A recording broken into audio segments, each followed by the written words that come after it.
What's the nature of the relationship between the United States of America and Bitcoin? And what insights can be gleaned from an astrological analysis? And to help me with this conversation and to help me with an analysis, I'm going to create a composite chart between the United States, the birth chart for the United States, known as the Sibley chart in the astrology industry, and a chart for the Genesis block of Bitcoin. I didn't do it for the white paper. I did it for the Genesis block because that's when Bitcoin was first created and manifest into this dimension of consciousness. And I used Philadelphia, obviously, for the birth of the United States. But since Bitcoin was, created across ledger, across a decentralized ledger, like across in the internet, essentially. And I don't really know, I'm not sure that anybody knows where Satoshi Nakamoto lived. So rather than do it for a place that I don't know of, I created the Bitcoin chart out of New York City, because New York City is the largest global center for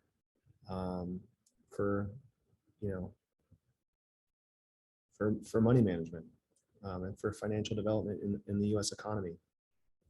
And since the U.S. economy is largely it's kind of the global standard, the global economic backbone, completely just made sense for me to use New York City.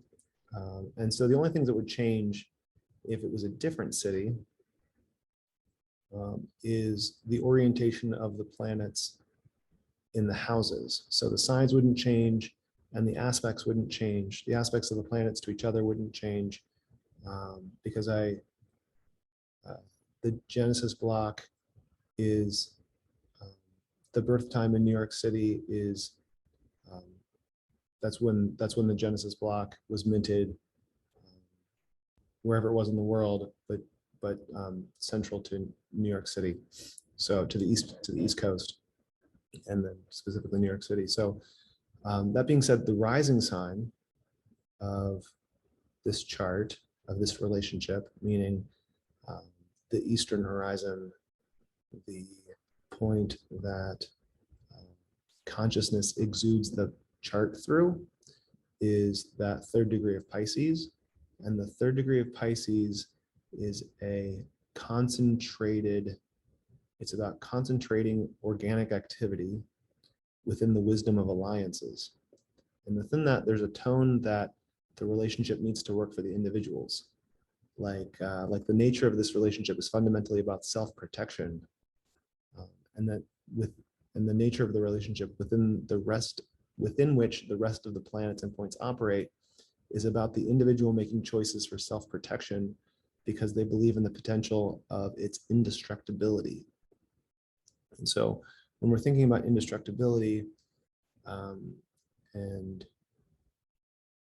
the global economic powerhouse, we might think about this, the signature of this point between these two parties be about redefining the economic rails. And so the DC, the descendant, opposite the ascendant, shows the relationship narrative, and then it's a journey of personally awakening to subtle forces, like the relationship knows itself as though it's defined itself as though it moved through a liberating ordeal where ego is destroyed and a truer, broader strength within is realized. And so that is the relationship narrative. The axes of power, the way power is internally reflected through a personality of the relationship and externally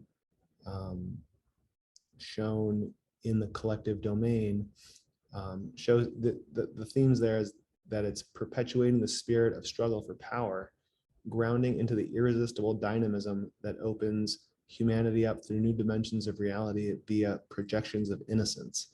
And this idea of innocence will come back kind of throughout the chart. But us would be externally via countries and internally via currency. Internally will be everyone affected by American economics. So the MC is dynamism that stirs deep energies and ultimately obeys cosmic or superpersonal rhythms and ultimately feels like an irresistible power. The IC, so the relationship defines itself as a portal to new dimensions of reality. In one way, it's like it's technologizing the American mind. It's convinced that it started as an innocent thing, and it's bringing to Earth a new depth of vision via awareness of what's been hidden at multiple levels. On the surface, it feels like an innocent promise, but more deeply, it's analogous to a glass-bottomed boat. And when we think about what a glass-bottomed boat really looks like, it allows the people in the boat to see down into the depths of life in this new ecosystem, and could potentially allow those inhabitants of the boat to see all the way down to ecosystems on the sea floor that weren't seen before. So like,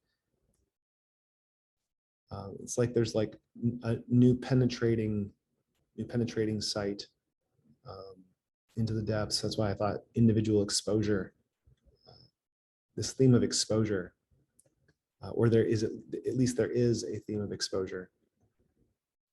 And see the next thing. Let's talk about Pluto. Pluto is the farthest out planet within the context of astrology. And in this conversation, I'm not looking past Pluto.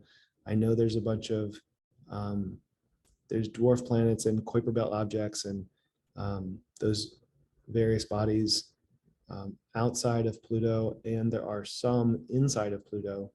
The only one of which that I really am going to be looking at in this conversation is Chiron, and we'll get into that as that becomes relevant.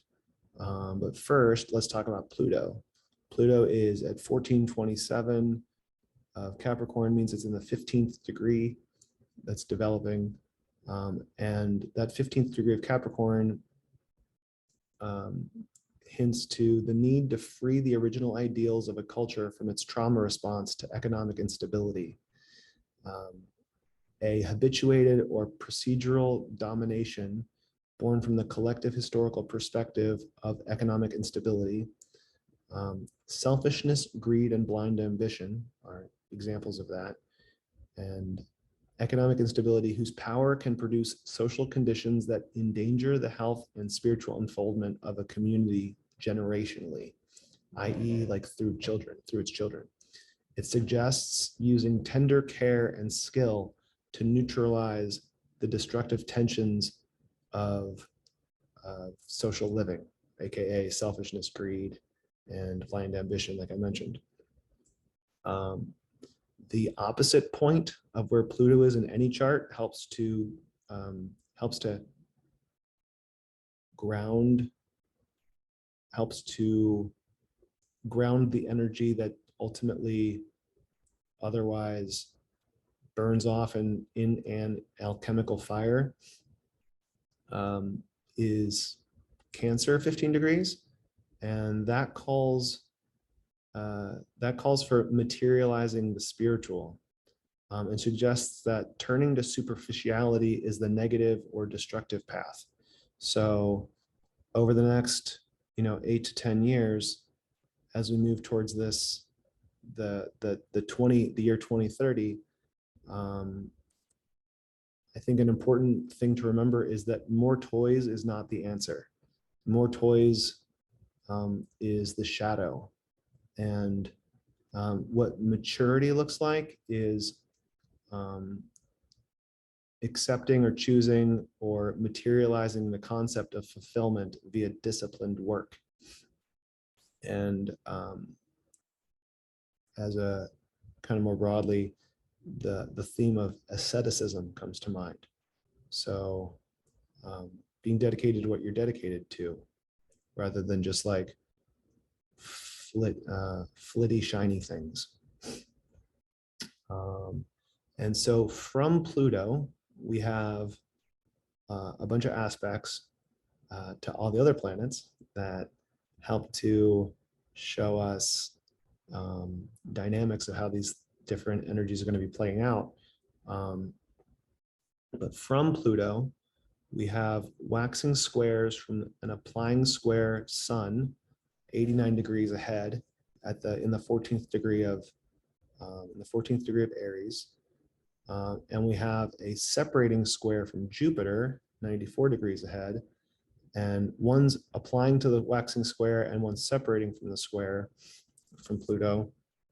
And there's a push by both to be seen as individuals, or both to be seen as resources of power, since Jupiter's key, the key to unlocking the power of Jupiter is benevolence.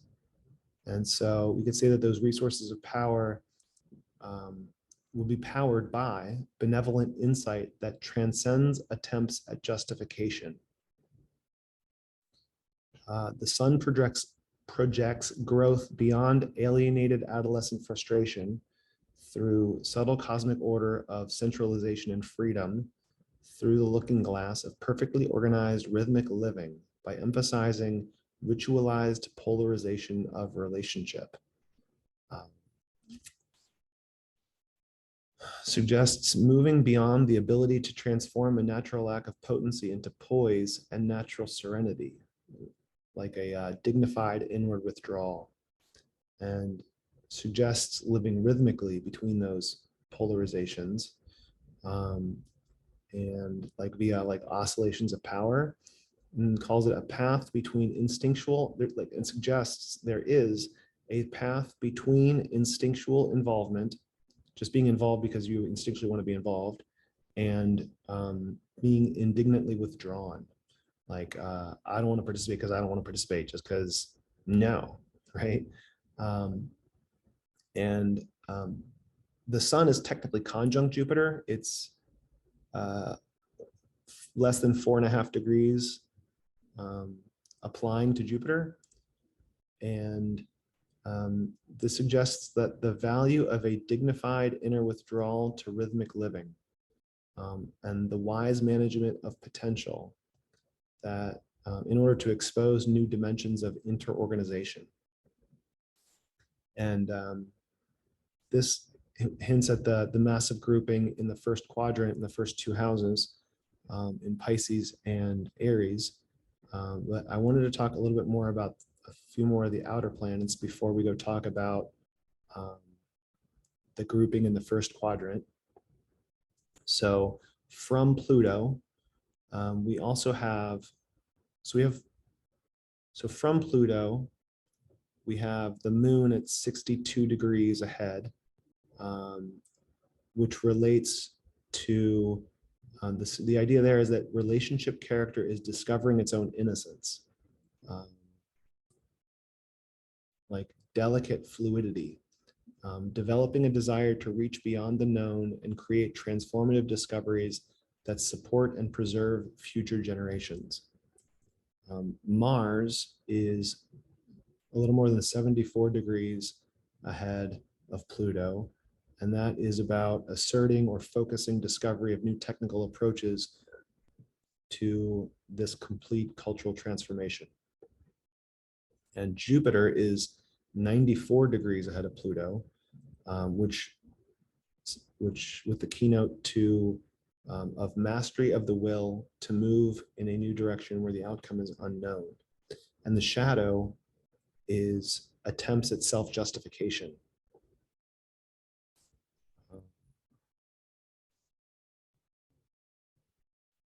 Yeah.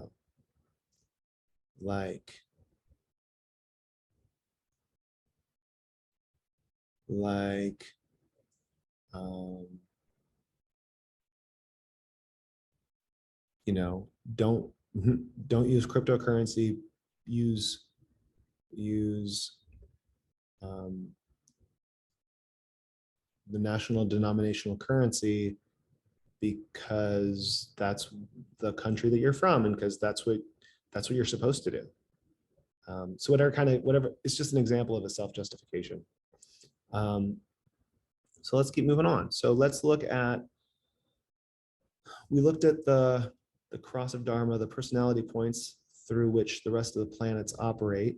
And so we haven't really we looked at the descendant, um, which is the relationship narrative, the journey of personally awakening to subtle forces, moving through a liberating ordeal where ego is destroyed and a truer, broader strength within is realized. And out of that, in that angular house, we have Saturn, um, revealing that the dawn of it, showing that the dawn of a new day reveals everything changed. Um, and we're moving beyond just the revelation that everything's changed. And we're innovating new structures or the relationship is innovating new structures for relationships and interrelationships. Um, in the seventh, it feels like mutual support, but since it's Saturn, it feels like mutual responsibility, which can feel burdensome. And as soon as the festivity falls away, um, it can lead to resentments. Um, it makes me think of this idea that's kind of common in the social mind. This thing we've heard that by 2030 you'll own nothing and be happy. And I wonder if, just thinking out loud, I wonder if how much that'll be happy and how much of it will be resentful.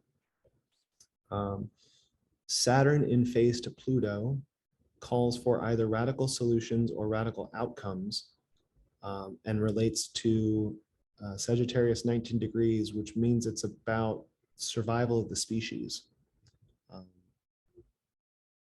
and like the idea of discovering a new way of living through more wholesome surroundings.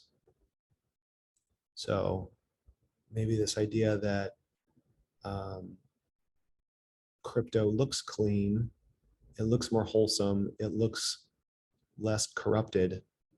Um, and so Saturn in phase to Neptune is about awakening. So it's awakening to the work of emotional rebirth and transforming the substance of the United States inner life. This relationship is one that awakens new levels of participation and enlivens new cultural practices. Um, that was Saturn in phase to Neptune. Neptune is balsamic to Pluto, which suggests that cultural identity experiences radical solutions that alchemize an absolute cultural transformation. Which reminds me of when Joe Rogan asked Elon Musk on his podcast what humanity's role is, and Musk called humanity a bootloader species, which, we're all alive during this phase of massive growth for humanity. And those of us, broadly, we as the people alive today are the last techno-virgin humans. And that's not even everybody, right? Because there's a lot of people who have pacemakers or who have hearing aids implanted in their heads. And so, built-in hearing aids. And so are they techno-virgin? I'm not really sure they are, because they're kind of walking the fine line of cyborg, right? So it'll be interesting to see how those definitions change in the next several years.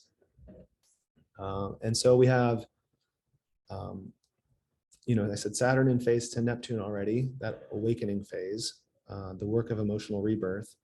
And we have Neptune in Sagittarius in the 10th house. And that suggests a desire to understand and inspire, a forward-focused vision through modifications to an individual's nature that becomes the foundation that authorizes new steps. And what's developing is the alchemical fire that purifies and transforms the very substance of society's inner life. We have a distributive fire sign that is the domain, within the domain of a planet that's distributive water. It's like it's competing elements, but complementary behavioral focuses. And between fire and water, Dane Rudger wrote in a book called The Astrological Mandala, he wrote that at the biological level, fire refers to all that makes possible the growth of organisms from the germinal state, and water refers to whatever makes possible the steady rhythmic maintenance and propagation of the organism. And so what we're getting from Neptune and Sagittarius in the 10th is just rhythmic growth and development. And, you know, for those of us who watch the markets, you know, crypto goes up, crypto goes down, crypto goes up, crypto goes down in the short term. And in the long term, it seems that it continues to go up and to the right. So it's rhythmic growth and development, kind of exactly what it is. And as a grouping, we have Saturn, Neptune, and Pluto in the top half of the chart. And those three planets together represent complete collective transformation, how power is achieved. And it does that complete collective transformation via a promise of plenty. You know, and the narrative that comes to mind is that, you know, the dollar loses buying power, and it has been losing buying power for decades, and that crypto is a way to preserve buying power. So that's part of the narrative, just that that people talk about. And so that promise of plenty comes into play, though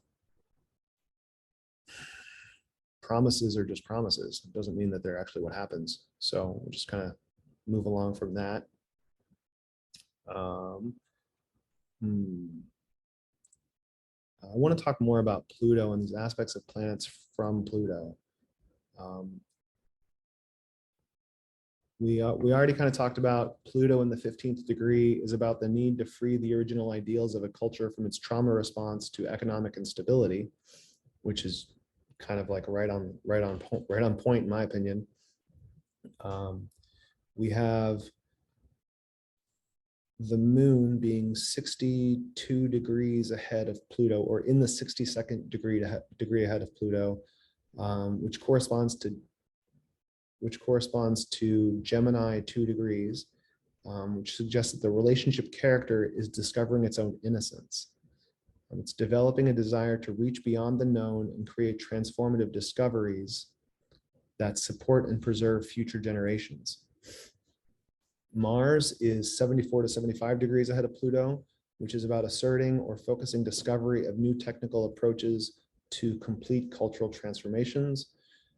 Jupiter is 94 degrees ahead of Pluto, which is about the mastery of the will to move in a new direction where the outcome is unknown. And the shadow is about attempts at self-justification. Managing the potential so that it doesn't come off like self-justifications.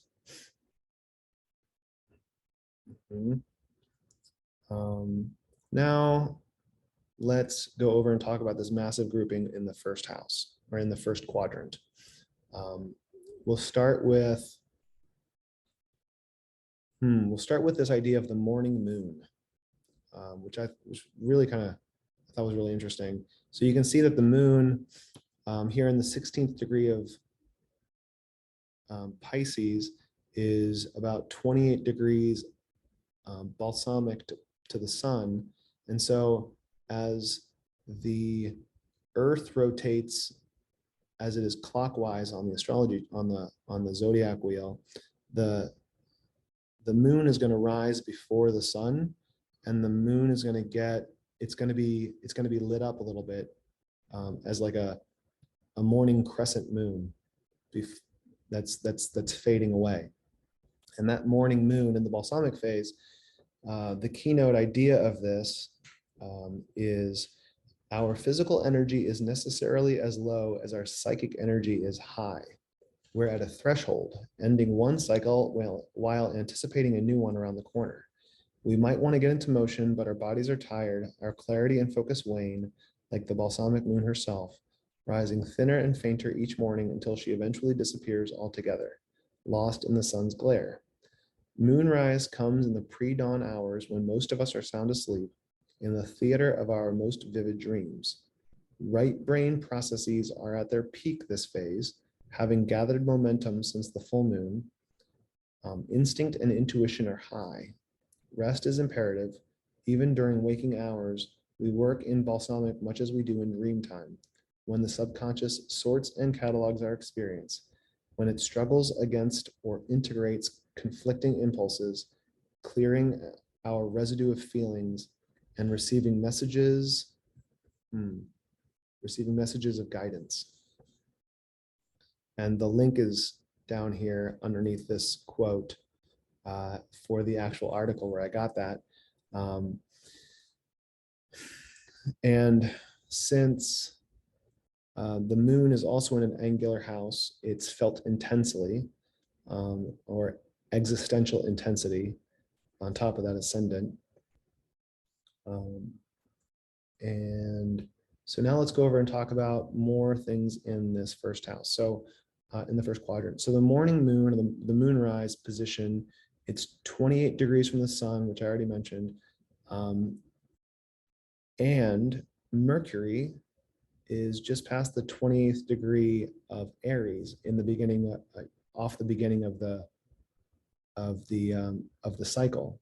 So the sun, so the moon phase, 28 degrees from the sun, emphasizes the letting go of details, letting go of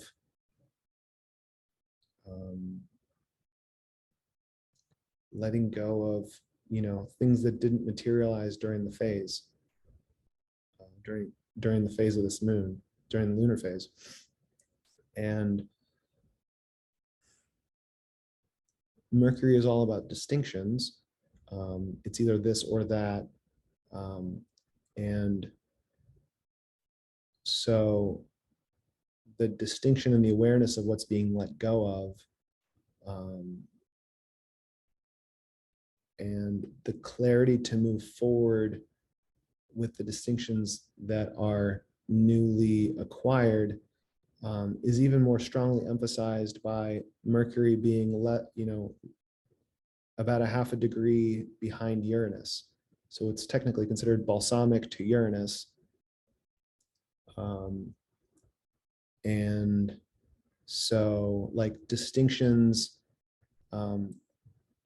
seed the development of quickening insight via Uranus.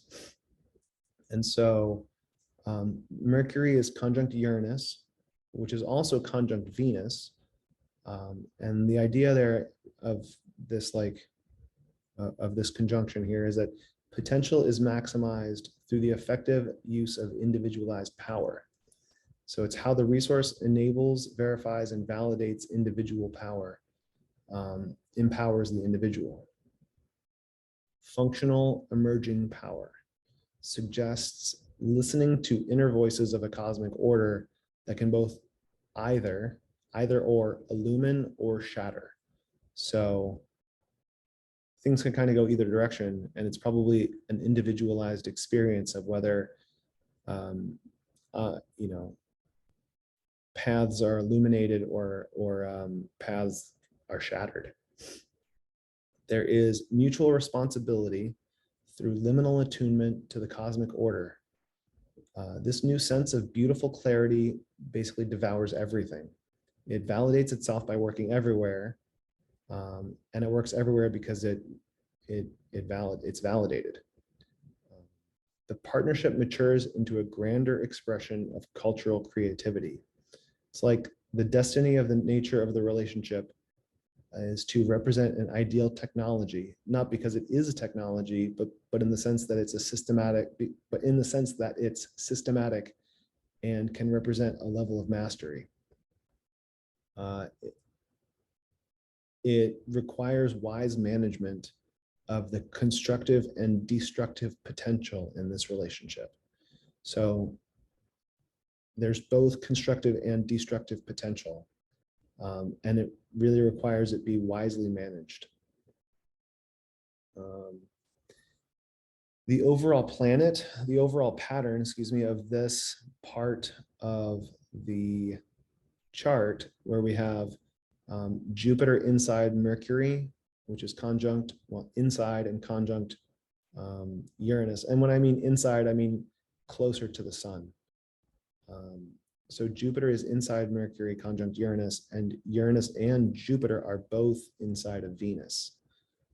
And the pattern of that I'm calling indomitable fortitude, meaning there's just a lot of strength to differentiate and establish itself. The relationship has a strong desire to differentiate itself. Yeah. To make itself known. So I mentioned that from Pluto, we have waxing squares from the applying sun, a sun that's applying waxing square, and Jupiter is separating from the waxing square. There's a push to be seen as individuals. The sun projects growth beyond alienated adolescent frustration through the subtlest cosmic order of centralization and freedom, through the looking glass of perfectly organized rhythmic living, by emphasizing ritualized polarization of relationship. It suggests moving beyond the ability to transform a natural lack of potency into poise and natural serenity via a dignified inward withdrawal, and to live rhythmically between oscillations of power, and that there is in fact a path between instinctual involvement and indignant withdrawal.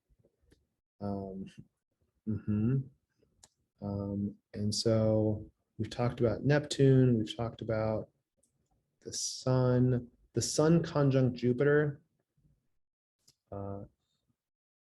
represents or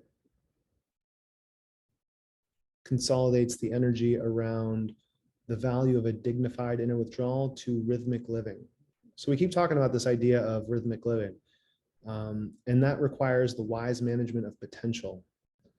And that exposes new dimensions of interorganization. So also in this massive grouping with in the first quadrant, we have Moon conjunct Chiron, which is almost conjunct Mars. And the idea here, as they're in the last half of Pisces, the last 24th of a full cycle of becoming, those three together, the signature of those three planets is marching magically into the next becoming all together. And so lastly, I want to talk about the North Node in the 9th degree of Taurus. In Chinese astrology, the nodes are called the dragon's head, North Node, and the dragon's tail. So if you're like flying through space or flying through cosmic time and space, the head is where you're going and the tail is where you've been. And so the North Node refers to the destiny of the relationship. And the destiny is to be symbolically similar to decorating a Christmas tree, as if there's 21 million ornaments that vividly represent faith in cyclic renewal. And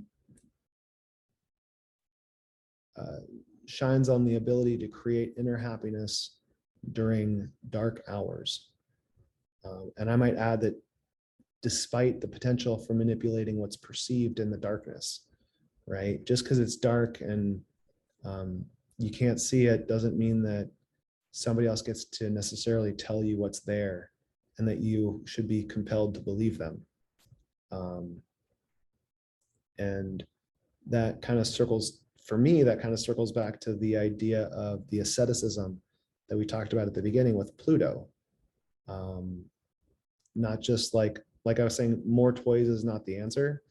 More toys is probably the shadow. And that maturity is